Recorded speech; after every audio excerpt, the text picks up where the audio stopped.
전도자는 1장에서 자연의 허무함, 지혜의 허무함을 언급한 후에 이제 2장에 들어와서 재산의 소유나 감각적, 육체적 기쁨에서 오는 즐거움이 허무함을 이야기하고 있습니다. 자기가 자기 스스로에게 낙이 무엇인지 한번 알기 위해서 그것을 누려보았다고 말하고 있습니다. 여기서 즐거움이란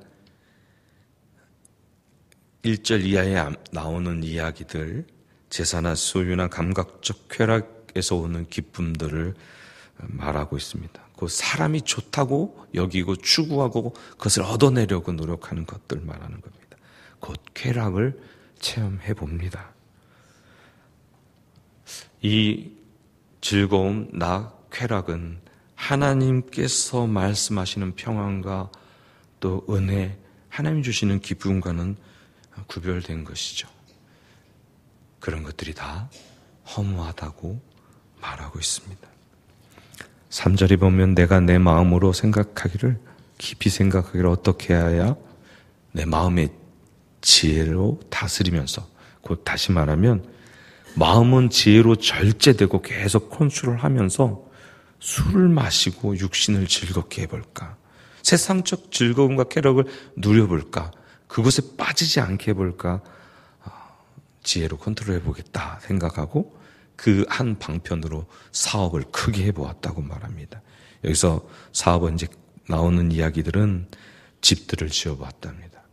실제로 솔로몬이 성전을 짓고 왕궁을 짓고 거기서 끝난 것이 아니라 이방 여인들이 성전이 있는 왕궁에서 거하는 게 합당하지 않으니까 성전과 왕궁이 붙어 있었거든요. 따로 궁전을 지어주고 또 지방의 요새들을 짓고 여러 성읍들을 지어보았습니다. 건축을 많이 한 것이 사실이고 또 여러 동산과 과원을 졌대요. 다시 말하면 왕궁 안에 사람의 손으로 동산을 만들었다고 말하는 겁니다. 왕이 동산으로 불려지는 것인데 거기에 과수원과 함께 인위적으로 만들었습니다. 이 동산에는 개울이 흐르고 또 그늘을 줄 과목들이 심어졌다고 말합니다. 또 그 과목들을 살아있게 만들기 위해서 못을 팠습니다. 팔레스틴 지방이 겨울에는 우기여서 비가 좀 오지만 여름엔 길게 건기이기 때문에 그때 많은 나무들이 죽어가니까 살리기 위해서 우기 동안에 내리는 빗물을 받아놓게 물 운동이를 크게 파놓았다는 것이죠. 또 노비를 사고 노비를 집안에서 낳기도 했답니다. 히브리 사회에서는 노예가 되는 방법이 노예가 되게 되는 일이 한 5가지로 나오는데 전쟁에서 패한 자들 노예로 삼거나 다른 사람에게서 노예를 사거나 노예로 부모 밑에서 태어나거나 또 빚을 갚기 위해서 재산 대신 자신이나 자녀들을 노예로 팔거나 가난 때문에 먹고 살기 힘들기 때문에 팔거나 이러한 5가지 종류 되는 것 같습니다. 다시 말하면 노예로 사갖고 오는 것이죠. 그리고 또 집에서 그 노예들이 낳는 자녀들을 노예 삼아봤습니다. 계속해서 이 11절까지 나오는 이야기는 나를 위하여, 나를 위하여, 나를 위하여 이것들을 했다고 말합니다. 8절에 은금, 당시에 얼마나 풍부했는지 그것을 쌓을 정도이고 왕들의 보배와 여러 나라의 보배들, 곧 전쟁에서 이긴 전리품들이나 스바의 여왕이 지혜를 듣기 위해서 예물로 갖고 온 보물들을 많이 쌓아놓고 또 주변의 지역 국가들과 무역품으로 얻은 것들을 쌓아놓아 봤습니다. 그리고 노래하는 남녀들, 처첩들을 많이 두어봤습니다. 노래하는 남녀들은 성가대가 아닙니다. 유흥을 즐기기 위해서 흥을 돋구기 위한 노래하는 자들을 말합니다. 여러 여인들로 즐거움을 누려볼까 생각해서 그렇게 많은 첩들을 두어 보았습니다. 대단한 것 같죠? 한 사람도 힘든데 여러 명을 두었으니까. 그러나 그것들이 다 헛되다고 고백하고 있습니다. 바람 잡는 것 같고 해 아래 무익하다고 말합니다. 이같이 창성해서 물질적으로 크게 번성하고 눈과 마음의 즐거움을 다 외적으로 내적으로 즐겁다고 생각하는 걸 다 누려보았는데 만족감을 주지 못한다는 것이죠.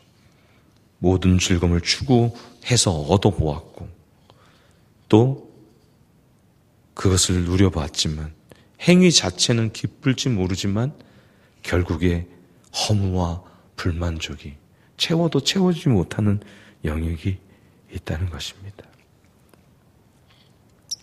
12적을 도우는 이야기에는 지혜자나 우매자나 다 똑같다.